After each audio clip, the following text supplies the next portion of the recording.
গেল কয়েক বছরে যেভাবে লোপাট হয়েছে ব্যাংক খাত, তাতে প্রশ্ন উঠছে যদি কোনো ব্যাংক দেউলিয়া হয়ে যায় তাহলে গ্রাহকেরা কত টাকা ফেরত পাবেন। এদিকে দিনে দিনে যেভাবে অস্থির হয়ে উঠেছে বাংলাদেশের সামগ্রিক ব্যাংকিং সেক্টর, তাতে বড় ধরনের হুমকির মুখে পড়তে পারেন অনেকেই। সম্প্রতি বাংলাদেশের 10টি ব্যাংক দেউলিয়া হয়ে যাওয়ার সম্ভাবনা দেখা দিয়েছে বলে আলোচনা চলছে নানা মাধ্যমে।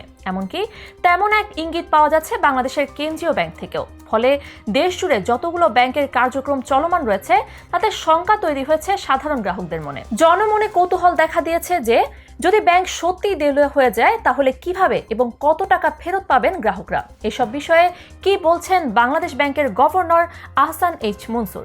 বর্তমান সরকারের জন্য সবচেয়ে বড় এক চ্যালেঞ্জের নাম ব্যাংকিং খাত। বেশিরভাগ ব্যাংকেই যেন হাহাকার অবস্থা। অন্যদিকে বৈদেশিক মুদ্রার রিজার্ভেরও অবস্থা বিপদসীমায়। বিগত হাসিনা সরকারের আমলে কোভিডের সময় 48 বিলিয়নের রিজার্ভ রেকর্ড গড়লেও গেল 2 বছর তা নেমে দাঁড়িয়েছে 20 বিলিয়নের ঘরে। আর ধীরে ধীরে এখন তা কমে আরো তলানিতে পৌঁছেছে। তবে এটি ভালো দিক হলো, আগে যেসব প্রবাসী হুন্ডির মাধ্যমে রেমিটেন্স পাঠাতেন তারা এখন বৈধ ব্যাংকিং চ্যানেলে রেমিটেন্স পাঠাচ্ছেন। ফলে রপ্তানির দিক থেকে কিছুটা পিছিয়ে পড়লেও রিজার্ভ চাঙ্গা হচ্ছে রেমিটেন্সে ভর দিয়ে। এমনই যখন অবস্থা, তখন বন্যা ও নানা দুর্ঘটনার ভেতর দিয়ে আগাচ্ছে বাংলাদেশের বর্তমান রাজনৈতিক, অর্থনৈতিক এবং সামাজিক অবকাঠামো। এরই মধ্যে দেশের 10 ব্যাংক দেউলিয়া হওয়ার পর্যায়ে চলে গেছে বলে কানাঘুষা চলছে ব্যাংক পাড়ায়। এসব ব্যাংকে রক্ষার চেষ্টা করছে অন্তর্বর্তী সরকার। কেন্দ্রীয় ব্যাংক গ্রাহকদের স্বার্থকে সর্বোচ্চ গুরুত্ব দেবে বলে জানিয়েছে বাংলাদেশ ব্যাংকের গভর্নর আহসান এইচ মনসুর। কোন ব্যাংক দেউলিয়া হলে এ তহবিল থেকে গ্রাহক সর্বোচ্চ কত টাকা পাবেন সে ব্যাপারেও ধারণা দিয়েছেন তিনি। গত 8 সেপ্টেম্বর এক সংবাদ সম্মেলনে এসব কথা জানান কেন্দ্রীয় ব্যাংকের গভর্নর। বিশিষ্ট এই অর্থনীতিবিদের দাবি, কেন্দ্রীয় ব্যাংকের পক্ষ থেকে কোনো ব্যবসা প্রতিষ্ঠানের অ্যাকাউন্ট ফ্রিজ করা হয়নি। যে কোনো ব্যবসায়ী প্রতিষ্ঠান হোক, তাদের কার্যক্রম স্বাভাবিক অবস্থানে চলবে। তাদের কর্মকর্তা কর্মচারীদের বেতন ভাতা দিবে। কেউ কেউ এই বিষয়গুলো নিয়ে অপপ্রচার চালিয়েছে। হতে পারে কোনো ব্যাংক নিজ থেকে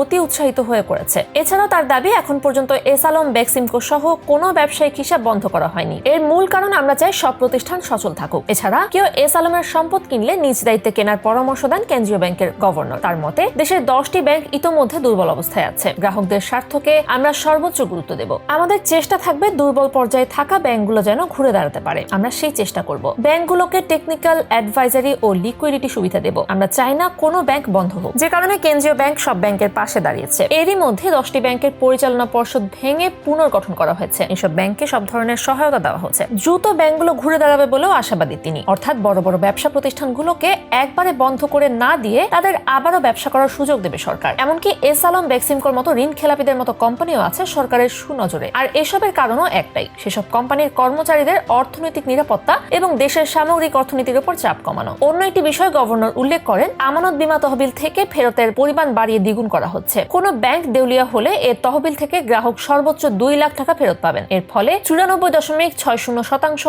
আমানত হিসাব সুরক্ষিত থাকবে। এতদিন এ তহবিল থেকে সর্বোচ্চ 1 লাখ টাকা ফেরত দেওয়ার বিধান ছিল। এসএমই ঋণের জন্য বাংলাদেশ ব্যাংকের কাছে টাকা আছে, কিন্তু ক্ষুদ্র উদ্যোক্তাদের দিতে পারছি না। শুধু তাই নয়, বিশ্বব্যাংক ও IMF ক্ষুদ্র উদ্যোক্তাদের জন্য বিনিয়োগ করতে চায়, কিন্তু ব্যাংকগুলো এসব ফান্ড থেকে টাকা নিয়ে বিতরণ করছে না। ব্যাংকগুলোকে লিখিতভাবে এই সমস্যার কারণ ও সমাধান জানাতে আহ্বান জানানো হয়েছে বলে দাবি গভর্নরের। খুব শিগগিরই ক্ষুদ্র ঋণের প্রবাহ ব্যাপকভাবে বাড়বে বলে আশাবাদী তিনি। এছাড়া আসছে 10 দিনের মধ্যে টাস্ক ফোর্স তাদের কাজ শুরু করবে বলে নিশ্চিত করেছেন বাংলাদেশ ব্যাংকের গভর্নর। বিশ্বব্যাংক, IMF, ADB সহ বিভিন্ন প্রতিষ্ঠান টাস্ক ফোর্সকে সহযোগিতা করবে। তিনি বলেন, টাস্ক ফোর্সের মাধ্যমে কেন্দ্রীয় ব্যাংকের আগের সকল নীতিমালা, গাইডলাইনগুলো পর্যালোচনা করা হবে। যদি দেখা যায় যে কোনো নীতিমালা শুধু গুটি কয়েক ব্যবসায়ের জন্য করা হয়েছে, তাহলে সেটা বাতিল হবে বলে হুঁশিয়ারি দিয়েছেন আহসান এইচ মনসুর। আর যদি প্রয়োজন হয় তাহলে নতুন করে সকল কিছু চালু করা হবে। এমনকি গুরুত্ব অনুসারে ব্যাংক খাতের পরিবারতন্ত্র ভাঙা হবে বলে স্পষ্ট বার্তা দিয়েছেন এই অর্থনীতিবিদ।